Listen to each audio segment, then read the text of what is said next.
Hello everybody, and welcome back to Promise Gaming and more Plague Inc. Evolved Custom Scenarios. Alright, I have a scenario that I found that is rising up in the popular tab right now. It is called the 2020 Wuhan coronavirus, I think is what it's called. There it is. So this is obviously big relevant news right now, because in China, in Wuhan, China, they found a virus that is causing a bit of an epidemic, and my understanding is a lot of people are concerned that it is going to spread internationally and become a global issue. So, very relevant for a game like Plague Inc. I don't really know much about the coronavirus beyond that, though. I really don't know what it does. I'd never heard about it until this, but yeah, you can see that there's plenty of scenarios. I don't read Mandarin, but I'm assuming they're relevant to this. Lots of scenarios going around this. It's the big topic, so here we go. In December 2019, a new strain of coronavirus termed 2019 nCoV, a novel coronavirus discovered in 2019, was identified in Wuhan, China. Hope I'm saying that right. Soon after, the disease spread out to different provinces in China, including Hong Kong, as well as Thailand, Japan, and the United States. We actually did just discover a couple cases, I think, in the United States, which is fun, because I was in the Chicago airport recently, and a couple days later, they found somebody with the virus in the Chicago airport, and I'm like, oh god, that's no fun. Anyway, although we had experiences in handling other coronavirus outbreaks, it seems there are still other threats. Until today, 9 patients died due to the infection. I tried to manipulate the scenario, misspelled according to what actually happened. This scenario aims to remember the event and raise our awareness. Please enjoy. Perfect. I love this. I like it when the community creates these relevant topics here. This is great. Virus type, of course, ATP boost, Darwinist, aquacyclic hemophile, and symptostasis should be just fine. 2019 nCoV. Hi there. So, you are in control of this novel coronavirus. I don't even know what it means by saying novel here. Like, what do you mean by that? What does that mean in a medical term? Because I think of this and I'm like, oh, what a novelty. But that's not what it is. I don't know. Named 2019 nCoV. This name was given by the World Health Organization. This virus is an enveloped, positive, single-strand RNA virus. That's interesting. So don't... I'm trying to remember, like, my old high school biology, but don't RNA viruses, like... Okay, so the deoxyribonucleic acid in your DNA, when it's trying to replicate, like, splits apart and, like, copies things and then comes back together, right? Doesn't an RNA virus try to insert itself and mess up all the DNA strands, and that's how it spreads? I think. It was suspected that bats were the natural reservoir of this disease, and the intermediate hosts were thought to be wild animals. Some fun backgrounds, question mark. Scientists had shown that the virus uses a similar molecular pathway that SARS-CoV used to invade host cells, although genetic sequencing shows only 70% similarities. But research has shown that the new virus and SARS came from the same ancestor virus, HKU9. Okay, well, we're starting off in China. Good, that sounds great. Oh, wow, it spread 15 million people infected in a day?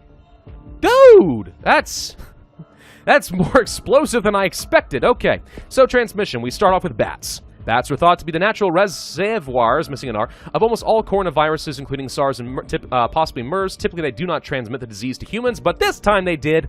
Bat 2. Host shifts usually happens when bats having contact with other wild animals. The spike protein of the virus mutate to adapt to a novel host receptors. This does nothing for 3 DNA, but let's pick it up for this story. Then we have Wildlife's 1. Wildlifes? Okay. Wildlifes are susceptible to infection, increasing infectivity in the rural regions. That is not China, so we don't care about that. Livestock, on the other hand, might be good. Livestock are not usually the intermediate hosts. However, study shows that swine could be infected with a similar coronavirus and cause severe diarrhea in 2018. It doesn't say that's good for urban, so we'll pick it up, but I'm hoping it becomes good for urban. No, also good for rural regions. Well, that's not China, though. China is considered to be urban, even though I think like 80-90% of the country would be considered rural. Almost all the population density is in urban areas. So we want urban, so this is not that great. We have air. Okay, that's normal. And then we have close contact 1. Having close contact with patients increase the chance of infection, increasing infectivity in air-sea routes. That sounds pretty nice, but it's very expensive.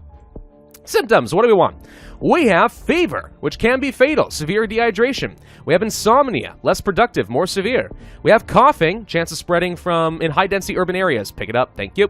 Then we have conjunctivitis, inflammation or swelling of the conjunctiva.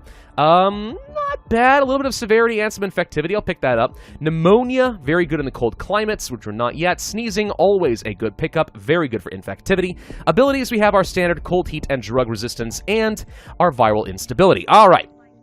We've gone through all of our opening moves, and we are already spreading into other countries, and what that means is I really want to get some severity because we're missing out on DNA. We're going fast here. Let's go for the sneezing and the pneumonia. We also have headache. that might be too much severity if I do that. Oh, there's pulmonary edema, but that's a little bit lethal. Not sure how I feel about that. Let's go for the wildlife's 1, then we have 2. Okay, this is good in urban and rural areas. Perfect. So we do want to pick up that as well. We are spreading very rapidly in neighboring countries. Holy crap. I mean, talking about, like, remembering things, right? This is supposed to be a remembrance scenario, trying to recreate it more faithfully. I feel like we've spread way more than we should be able to, but I don't know. Maybe the disease in Asia actually has spread about this much, and like 300 million people are infected right now, and I didn't know it. I don't think so, because I feel like I'd hear it a lot more in the news if that were the case. But maybe. Let's go for wildlife's 2, and that gives me more urban and rural, which is good in a lot of places, including in Europe. In a normal checkup, a doctor in China found a new disease. This, you know, normally is just like a default message, but in this case, it actually totally works. All right, we got into Saudi Arabia. We could go for more air transmission, which is good. But do I want that? I'm a little worried about getting on boats, honestly. Let's see. Acute respiratory failure, again, could be fatal. Coma, not something I want. Yeah, most of this is a little bit too aggressive right now at this stage. I think we need to go for some drug resistance and cold resistance and try to spread a little faster in Europe. Try to get around a little bit more. I mean, we're in Russia already, and that's good. Let's go for more cold resistance, but not a lot of really relevant transmissions. You know, I take that back, actually. There's a lot of potential rural transmission here in this scenario. It will be okay. Now, I don't really want the acute respiratory failure. I'm going to go ahead and devolve that. The too much lethality means that these islands will get shut down pretty quickly. And I'm very concerned about getting into that Greenland.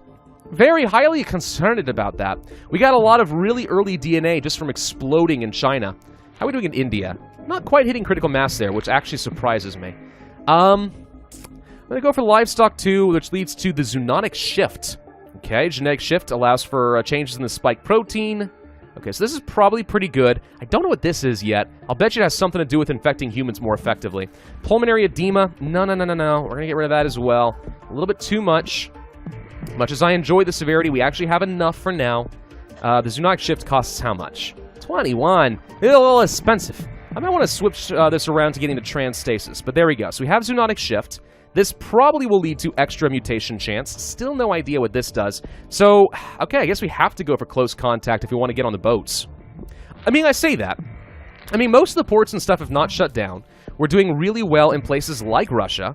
Let's get rid of this again. This cost me a lot of points, but okay. There's Greenland. Okay, hang on, maybe we're fine. So we're missing Madagascar and New Zealand and the Caribbean and Iceland. Quite a few places, honestly. More drug resistance? Heat resistance? I mean, China is, I think, neutral in terms of climate, so heat resistance could be helpful. Okay, we got into Madagascar. That's good. There's a pulmonary edema again. Gonna have to get rid of you. We'll probably go for viral instability and let the mutation chance carry me to victory. Let's go for the close contact for more boats. I really need to see us get into New Zealand and the Caribbean ASAP.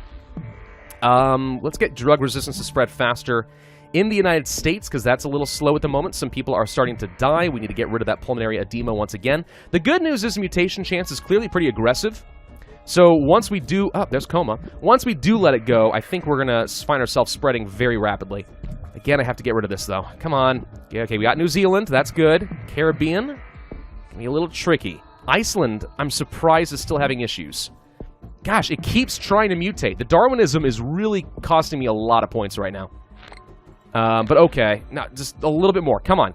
Okay, we got Iceland. Just waiting on the Caribbean. Please don't shut down that port. We could go for close contact 2, but that's so expensive. Alright, we're going to get rid of one more time. One more time, we get rid of the coma. Please, United States is hitting critical mass. Get a boat in the Caribbean right now. There it is. Alright, so now we let it go. Let it go! Let it go! Let's go for viral instabilities level 1 and level 2. Really start ramping it up. There's the pulmonary edema. Hopefully land transmission is strong enough that we can still get around, no problem, in Africa. I'm going to go for extra air transmission, which is usually pretty helpful, especially spreading in more arid regions in northern Africa and so on. We are missing Morocco and Algeria. There's the acute respiratory failure. Okay. Does the virus actually develop in this way? Because this is actually pretty strong. This is pretty severe.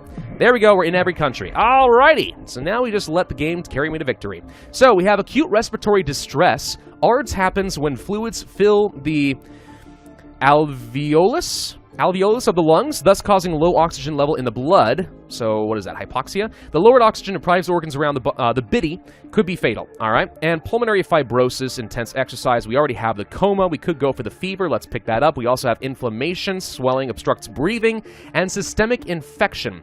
All that's pretty good. I do need to be a little bit concerned about the possibility of, no corpse transmission leading to a problem. Let's go for some genetic hardening and just kind of slow down the cure for extra score at this point. I think mutation chance is extremely high. So we should be getting pretty much everything without needing to spend any points there at all. It's just about buying off extra score. Acute respiratory distress does mutate for us. Okay. New Zealand begins to break down. Grand. There's hypoxia. Okay, I did say that was going to happen, didn't I? Then we have liver failure. Very lethal. Liver is unable to function due to the lack of oxygen in the blood. 0 DNA. It's free. I'm not going to pick it up right now until we hit critical mass in Algeria, but we're getting close. Botswana is actually having a harder time, surprisingly. We need more heat resistance and then probably environmental hardening, because we're actually killing too fast here.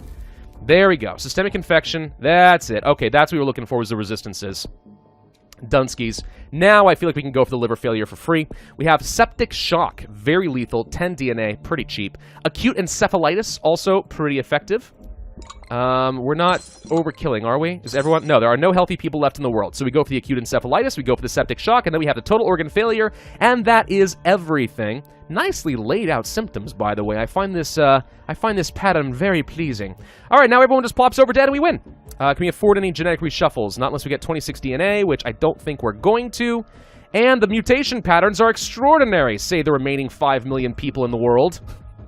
And they're all very, very dead. Sweet. All right. Well, that's terrifying. That's a real disease that is going around right now. I'm not sure it's that effective. God, I hope it's not.